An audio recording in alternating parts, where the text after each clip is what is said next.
Section 4.7, improper integrals. So far, we have assumed that in our definite integral from a to b f of x dx, our integration limits are finite. And also we assumed that f of x is continuous, and continuous function on the closed interval ab is also bounded. Bounded means that there exists some constant n such that absolute value of x less than this constant n. And today we'll extend the definition to include infinite limits or infinite discontinuities, or in other words, vertical asymptotes. And let's do it in the following example. So suppose we have function y equals 1 over x squared, and we are interested in the area of the region under this curve, x equals 1, and the x-axis to the right of 1.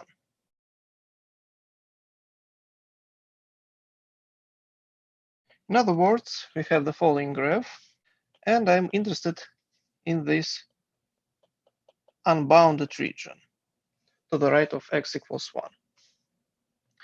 And formally, we can write it as the following integral. So our lower limit is 1, left-hand point, while upper limit should be infinity in some sense.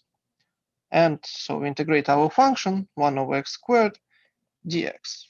But the question again is how to calculate such integral, because in the construction of the integral, we require that ab is some finite interval, while here our upper limit is infinity, and so we need somehow to resolve this issue.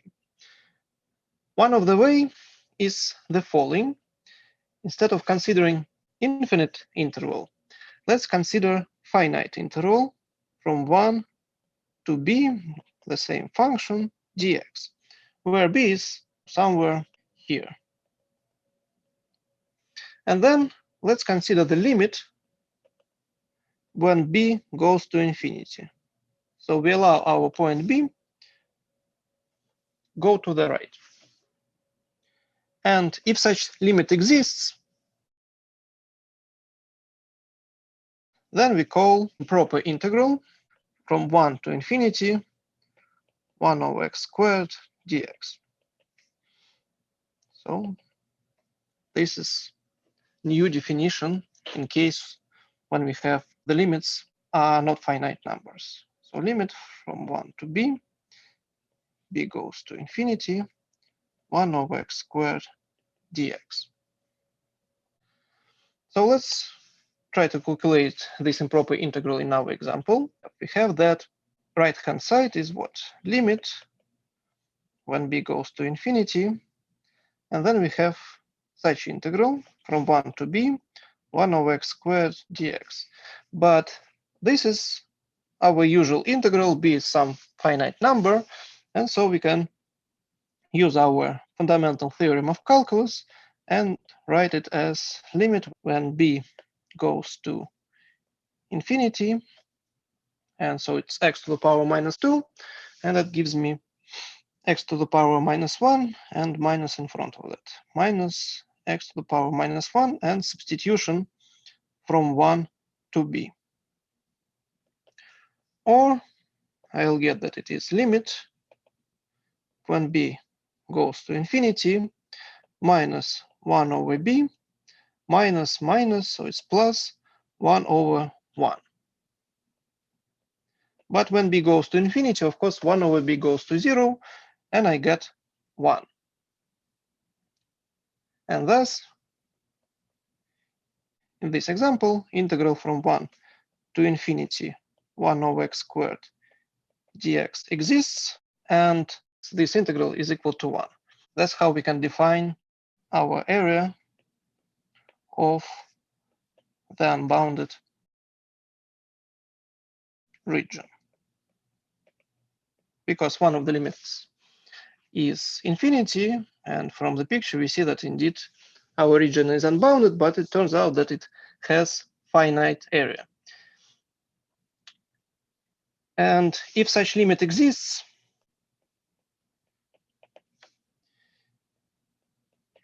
if the limit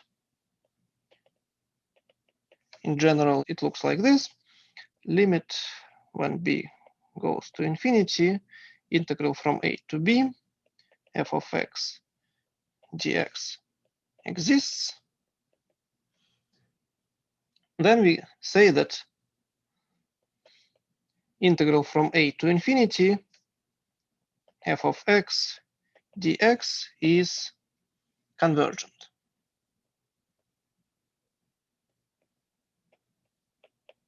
Otherwise, it is divergent.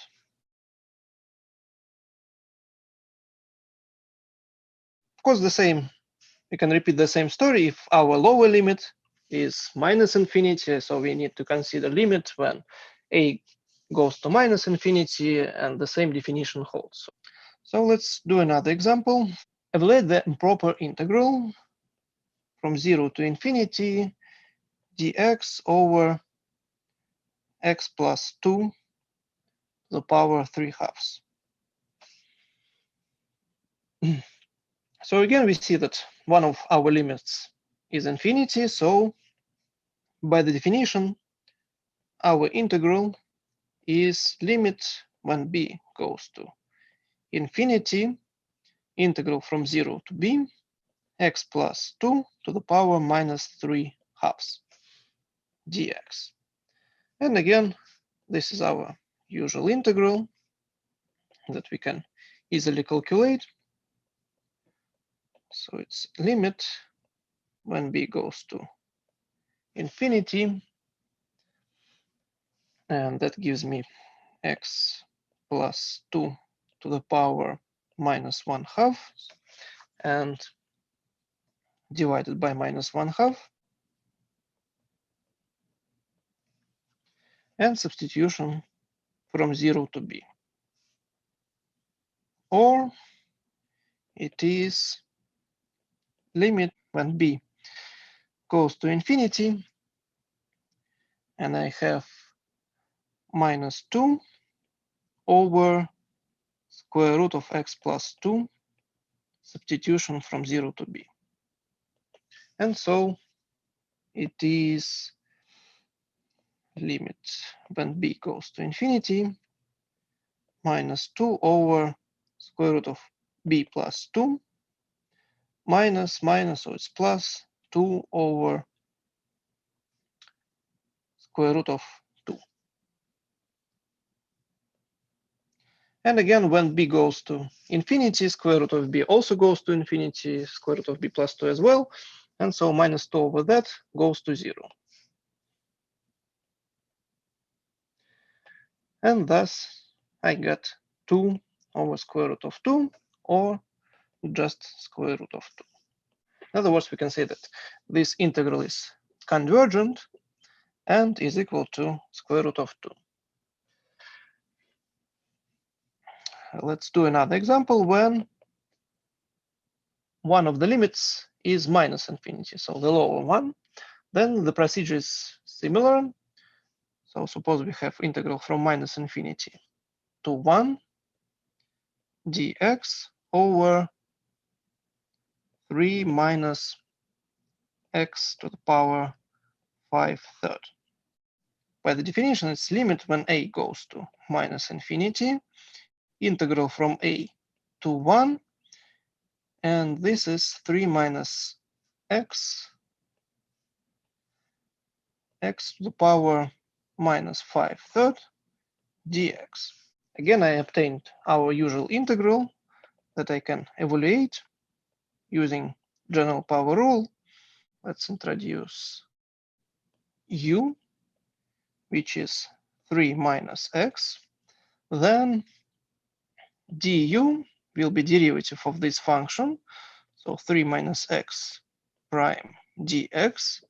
And that gives me just -1 times dx. So that's what I can see here, except that I have no -1. So I need to multiply and divide by -1. And so I get limit when a goes to -infinity, -1.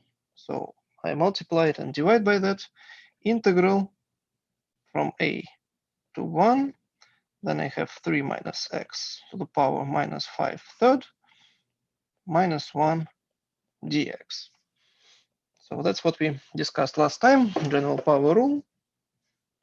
And then I see that it is the same as limit when a goes to -infinity, integral, and then I have here u to the power -5/3, and this one gives me du.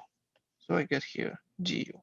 There are some limits that should be changed, but I will just use it as indefinite integral and then switch back to the original x and substitute original limits a and 1. So here is -1. And so I got limit when a goes to -infinity. So this integral is what? It is u to the power -2/3 divided by -2/3. Or it is -3 halves times, where my u is 3 minus x, so I get 3 minus x to the power -2/3. So I get that this integral is equal to the following limit: -1 times -3 halves 3 minus x to the power -2/3.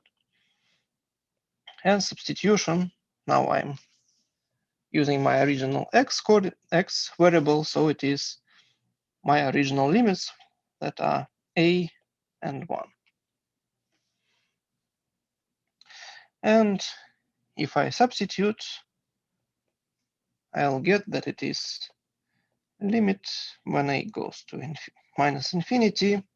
So there is cancellation, minus and minus, and I'll get 3 halves. So that will be 3 minus 1. So it's 2 to the power -2/3 minus 3 halves 1/3 minus a to the power 2/3. And again, when a goes to -infinity, so this expression goes to -infinity, but the whole ratio goes to 0. And so I get that it is 3 halves 2 to the power -2/3. And this is approximately 0.945. So in this case, we also got that integral is convergent. But of course, it's not always true. So another example is this one, integral from 1 to infinity x dx. Very simple function, just to show you that you may get divergent integral as well. So by the definition, it's limit when b goes to infinity, integral from 1 to b x dx, and this is limit when b goes to infinity, x squared over 2, substitution from 1 to b. And it is limit when b goes to infinity. So we got b squared over 2 minus 1/2. But the problem is that when b goes to infinity, then b squared goes to infinity and so on. So we get that it is plus infinity. And that means that our integral x dx is divergent. The last remark about this case, when we have infinities as our limits, that in general you may have integral when both infinities are present. So it's something like, can be something like that. From minus infinity to plus infinity, say 1 over x squared plus 1 dx. One of the way how you can give the definition of that, you should split. So remember that we discussed that there is splitting principle that says that this integral is the same as integral from minus infinity to 0, 1 over x squared plus 1 dx, plus integral from 0 to plus infinity, 1 over x squared plus 1 dx.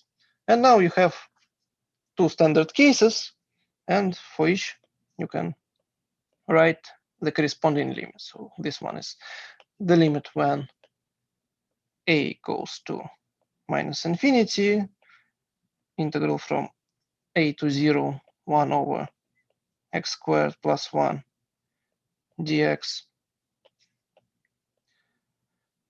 while this one is the limit when b goes to plus infinity, integral from 0 to b 1 over x squared plus 1 dx.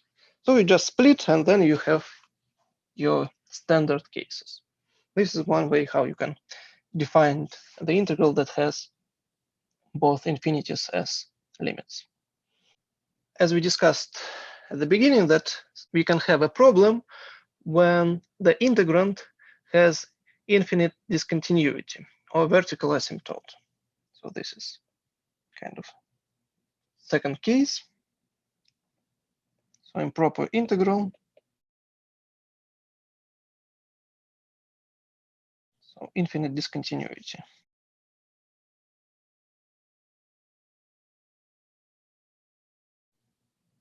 While this one, what we discussed was also improper integral.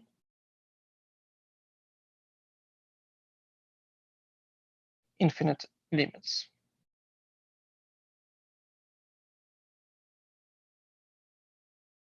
Okay, so what is standard example in this case?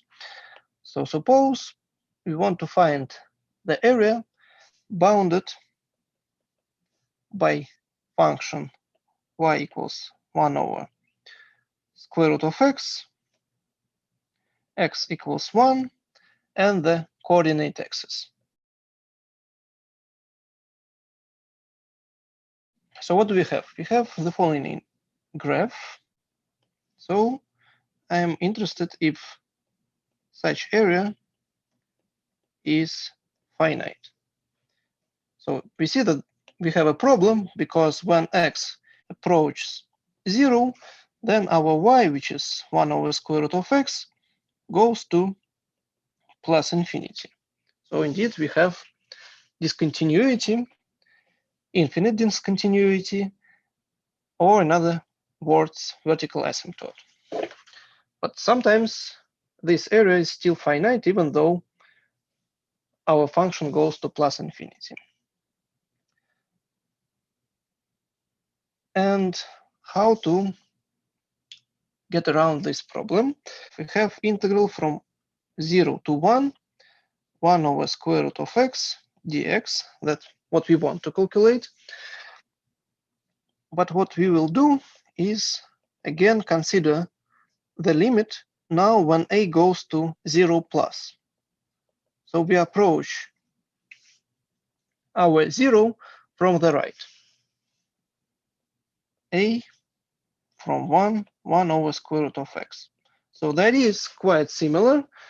Instead of integrating from 0 to 1, we integrate from a to 1, and then look at the limit when a goes to 0, in this case, plus. And if such limit exists, then we call it the integral from 0 to 1, 1 over square root of x dx. If it's not, that means that the integral is divergent, and so the area is not defined. In our case, it will be what?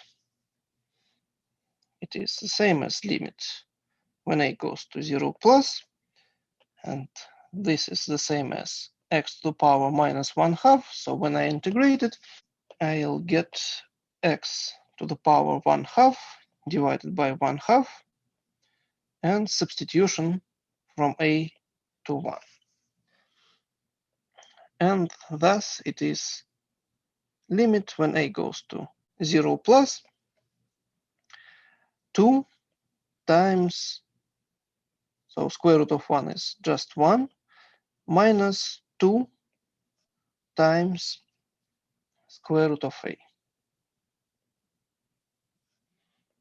First term doesn't depend on a, so and it gives me just 2, while second one gives me 2 limits when a goes to 0 plus square root of a. But this limit we have seen, and it is equal to 0, of course. And so the final answer is just 2. In this example, we have a problem. So our vertical asymptote was one of the limits. So it was 0, and our limit was also 0. Our lower limit was also 0. But it can happen that you have vertical asymptote inside your interval, as in the following example. Integral from -1 to 2 dx over x minus 1 squared. So we see that when x goes to 1, our function 1 over x minus 1 squared goes to plus infinity. So indeed, we have vertical asymptote. In this case, you should do trick that it's in some sense similar to this one, when we have both infinities. And so we splitted our integral into 2, and then for each interval, we apply our definition. And that's what will happen here. So in some sense, we define the integral in the following way. So we first split from -1 to 1, our function dx over x minus 1 squared, plus integral from 1 to 2 dx over x minus 1 squared. So far, it's just splitting principle. But then I have my vertical asymptote in this integral. It is my upper limit, while in this integral, it is my lower limit.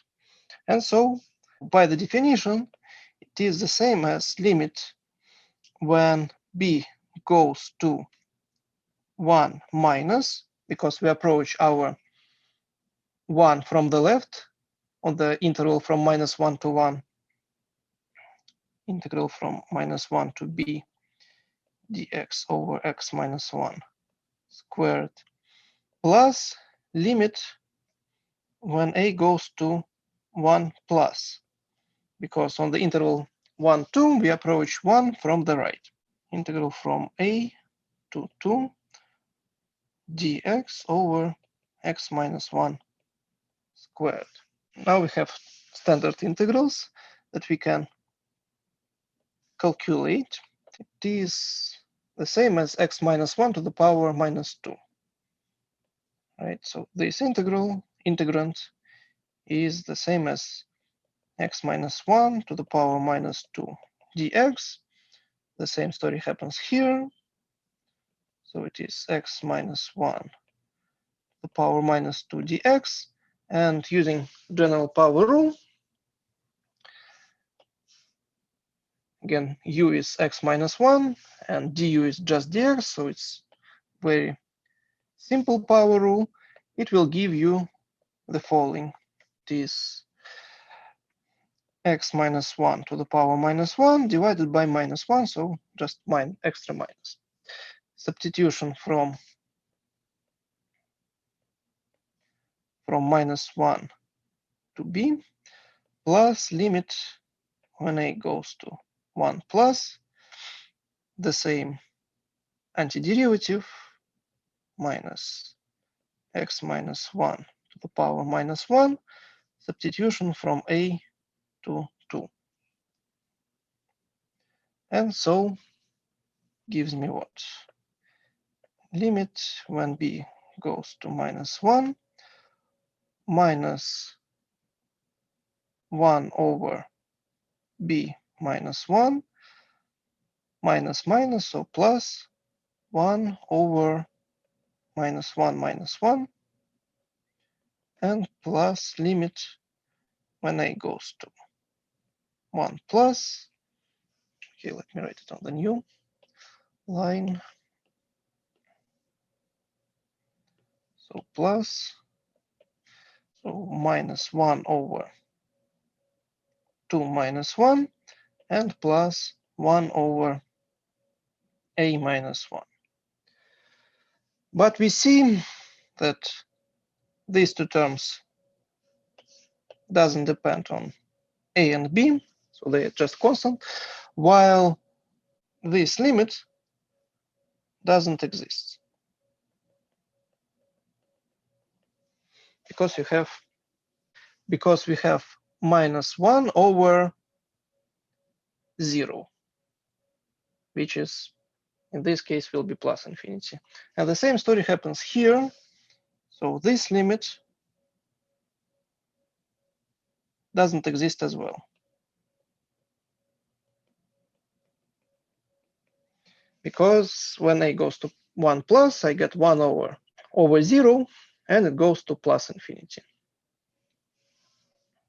So that means that integral from minus 1 to 2 dx over x minus 1 squared is divergent. If either limit fails to exist, then the integral is divergent. So we need both limits to be finite, while here we have both infinite. So unfortunately, in this case, integral is divergent. And the last remark is the following, that if you try to do it naively, so suppose we have not noticed that our integral is improper, so consider this integral as usual integral. Then, of course, we can find the antiderivative, that's what we did, and it is x minus 1 to the power minus 1 with minus, and substitution from minus 1 to 2. So this is my antiderivative, and using fundamental theorem of calculus, I'll obtain that. And it is what? It is minus 1 over 2 minus 1, minus minus, so it's plus 1 over minus 1 minus 1. Or it is minus 1 minus 1/2, or minus 3/2. But this is absurd because our function, which is 1 over x minus 1 squared, is positive. And so we get that the integral should coincide with the area, because our function is above x-axis. And indeed, we can see it from the graph. So our function looks like this, and we are interested indeed in the area under this curve. And we see that our region is unbounded. But nevertheless, our area should coincide with the definite integral from minus 1 to 2, 1 over x minus 1 squared dx. But we just calculated that this integral, if we treat it as the usual integral, not improper, give us minus 3/2. So we get that area should be negative. Of course, it's absurd. And so this example shows that an improper integral should never be treated as an ordinary one.